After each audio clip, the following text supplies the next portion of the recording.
Top top করে জল পড়তে লাগলো। টেবিলের উপর ঠান্ডা হয়ে পড়ে থাকা প্লেট যেন সেই অপমানের নিঃশব্দ সাক্ষী হয়ে রইল। কোন পাপের সাজা তুমি দিচ্ছ আমাদের ভগবান? এটা তো হওয়ারই ছিল মা। ওই কথায় আছে না, অভাগা যেদিকে যায় সাগর শুকিয়ে যায়, এমন কথা বলতে নেই মা। তোমার কি বলবো তুমি বলতে পারো? আমি সবটাই বুঝতে পারছি রে মা, কিন্তু আমি যে নিরুপায়। গ্রামের প্রত্যেকটা মেয়ের বিয়ে হয়ে গিয়েছে, শুধু আমারই বিয়ে হয়নি। তার জন্য একমাত্র দায়ী আমার বাবা। এমন কথা বলতে নেই মা। তো কি বলবো মা? তোমাকে যতবার জিজ্ঞাসা করেছি তুমি একই কথা বলেছো যে তোর বাবা হারিয়ে গেছে। আজ তোমাকে সমস্ত সত্যি বলতেই হবে যে আমার বাবা কোথায়। আমি সত্যি জানি না তোর বাবা কোথায়। তুমি মিথ্যা কথা বলছো। তুমি জানো বাবা কোথায় আছে। এত বড় কথা তুই বলতে পারলি আমাকে? তুমি জানো গ্রামের লোকে বাবাকে নিয়ে কত কি বলে? আমি এই গ্রামে মুখ দেখাতে পারি না মা। সবাই বলে বাবার চরিত্রের দোষ রয়েছে, বাবা নাকি আমাদের ছেড়ে অন্য কারোর সাথে পালিয়ে গিয়েছে। মিথ্যে, ওসব মিথ্যে কথা। লোকে যা ইচ্ছে বলুক, তাতে আমার কিচ্ছু যায় আসে না, কারণ আমি জানি তোর বাবা সম্পূর্ণ নির্দোষ। বাবা যদি সম্পূর্ণ নির্দোষ হয়ে থাকে তাহলে বাবা এত বছর কেন আমাদের ছেড়ে রয়েছে? তার কোনো উত্তর আছে তোমার কাছে? আমি সত্যি জানি না রে মা। আমি এটা মনে প্রাণে বিশ্বাস করি তোর বাবা আমাদের কোনোদিন ঠকাবে না। তোর বাবার নিশ্চয়ই কোনো বিপদ হয়েছে। এই একই কথা শুনতে শুনতে না আমার কানটা পচে গেছে মা। বিশ্বাস করো, আমার আর ভালো লাগছে না। তুই বিশ্বাস কর আর নাই কর, এটাই সত্যি। আজকে আজকে শুধুমাত্র বাবার জন্য আমার ভালোবাসার মানুষের সাথে আমার বিয়েটা ভেঙে গেল। তুমি বলো তো এরপরে আমি কি করব? তুই চিন্তা করিস না মা, আমি তোর ভালো জায়গায় বিয়ে দেব, দেখিস। আর কত মিথ্যে আশ্বাস দেবে মা? গ্রামে আমি বাদে প্রত্যেকটা মেয়ের বিয়ে হয়ে গিয়েছে, তারা স্বামী সন্তান নিয়ে সুখে সংসার করছে, আর আমি? দেখবি একদিন সব ঠিক হয়ে যাবে। আর কোনোদিনই কিচ্ছু ঠিক হবে না মা। আজ একটা দুটো মাস নয় বা বছর নয়, দীর্ঘ 20টা বছর যে লোক নিজের স্ত্রী কন্যাকে ছেড়ে চলে যেতে পারে তাকে অন্তত আমি বাবা বলে স্বীকার করি না। মালা, তুই যার সম্পর্কে কথা বলছিস সে সম্পর্কে তোর জন্মদাতা বাবা। কিসের বাবা? আজ অব্দি বাবার কোনো দায়িত্ব তিনি পালন করেছেন বলতে পারো? মালা, মুখের ভাষা সংযত করো। পারছি না মা, আমি পারছি না। আজ শুধুমাত্র ওই লোকটার জন্য আমার। মালা, খবরদার, তোর বাবার সম্পর্কে আর একটা খারাপ কথা বললে আমার চেয়ে খারাপ আর কেউ হবে না।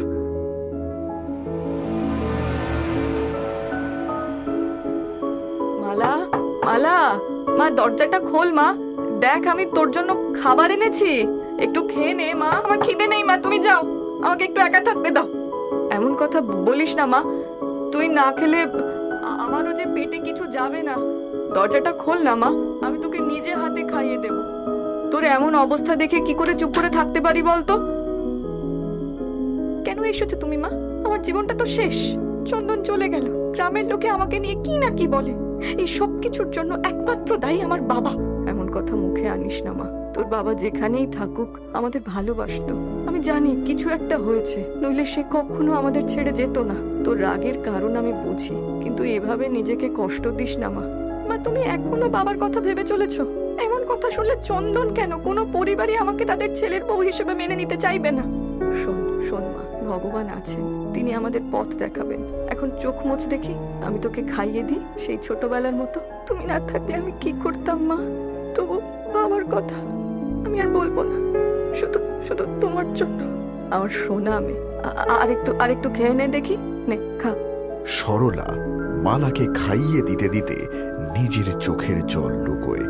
ঘরের মধ্যে একজন অসহায় মায়ের ভালোবাসার উষ্ণতা ছড়িয়ে পড়ে।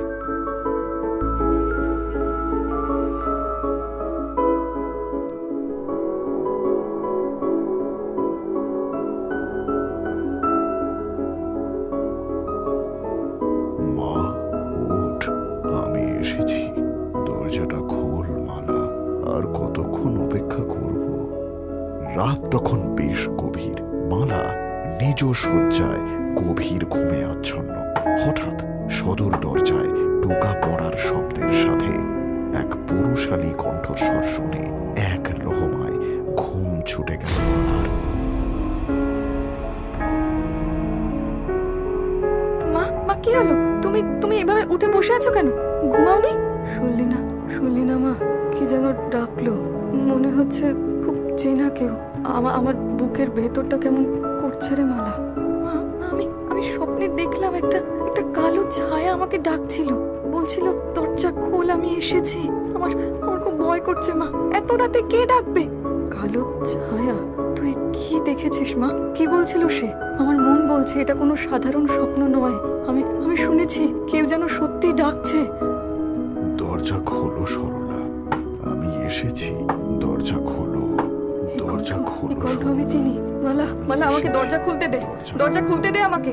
না মা, না মা, তুমি দরজা খুলবে না, খুলবে না। এত রাতে কে আসবে? যদি কোনো বিপদ হয়? আমার স্বপ্নটা, আমার খুব ভয় লাগছে মা।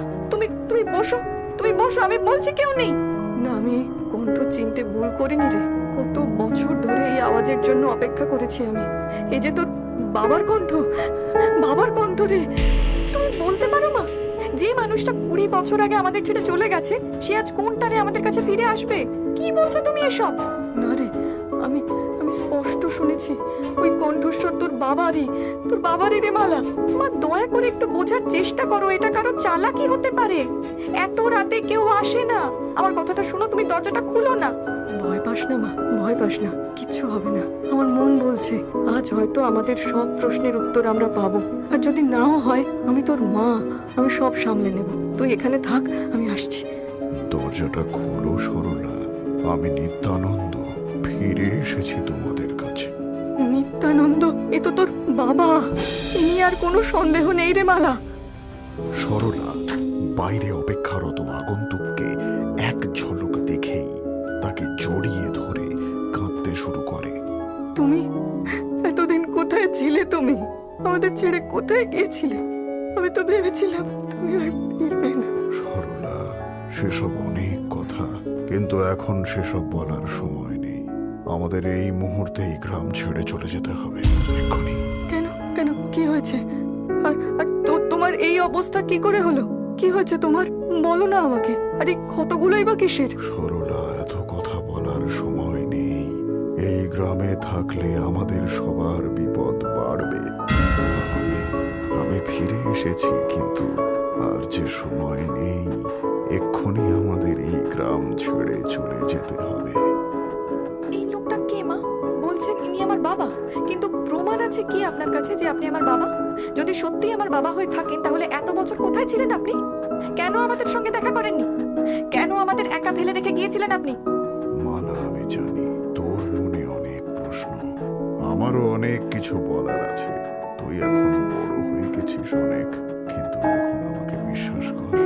আপনি আমার বাবা কিনা আমি জানি না, আর না জেনে আপনার সঙ্গে আমরা কেন যাব? মা, এই লোকটা যে কোনো কুমতলবে এই বাড়িতে আসেনি, তার কি নিশ্চয়তা আছে? তুমি এত সহজে বিশ্বাস করে ফেললে? মালা, মালা, ও তোর বাবা। আমি ওকে চিনতে পেরেছি রে মা। কিন্তু কিন্তু তুমি তুমি সত্যি করে বলো, কি হয়েছে? কেন আমাদের এভাবে চলে যেতে হবে? আমি সব বলবো সরলা, কিন্তু এখন আমার খুব খিদে পেয়েছে। আমাকে কিছু খেতে দাও। আমি ধীরে ধীরে সবটা তোমাদের বলছি। আমি জানি তোমাদের মনে অনেক প্রশ্ন, আমি উত্তর দেব, কিন্তু এখন আমাদের সময় খুব কম।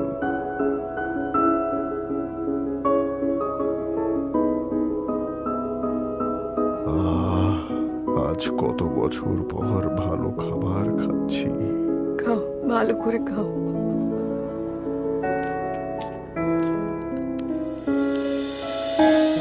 তোমার মনে আছে সরলা, আমি যেদিন হারিয়ে গিয়েছিলাম, ঠিক সেদিন দুপুরেই আমি আমাদের গ্রামেরই একটা লোককে জলে ডোবা থেকে বাঁচিয়েছিলাম। হ্যাঁ হ্যাঁ, মনে পড়েছে।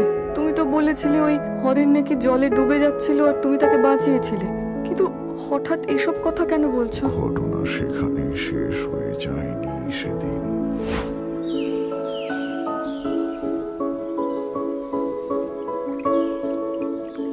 কিরে হরেন, দুপুরবেলা এখানে কি করছিস? গান গাইছিস না মাছ ধরছিস? কে? নিত্যানন্দ দা নাকি? আরে আমি তো মাছ ধরছি। তুমি কোথায় যাচ্ছ? আরে আমি কি মাছ ধরলি রে? হ্যাঁ, রুই না কাতলা?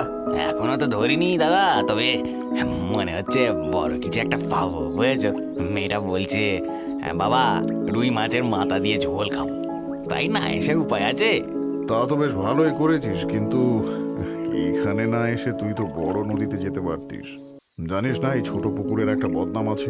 গ্রামের লোকেরা বলে এখানে নাকি অপশক্তির বাস। রাতে তো বটেই, দিনেও কেউ কেউ অদ্ভুত জিনিস দেখেছে। কি যে বলো নিত্যানন্দ দা, ভূত পেতের কি আর কাজকর্ম নেই যে দিন দুপুরে আমার ঘাড় মটকাতে আসবে? যত সব গাঁজাঘুরি গল্প। আমার বলার কর্তব্য আমি বললাম, এখন যা ভালো মনে করিস কর, সাবধানে থাকিস।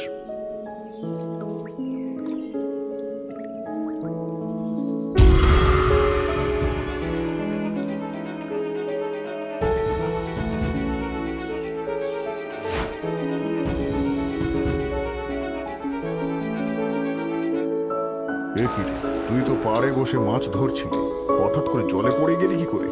আমি আমি কিছু বুঝতে পারলাম না। মাছ ধরতে ধরতে হঠাৎ ছিপে কি যেন ভারী জিনিস আটকালো।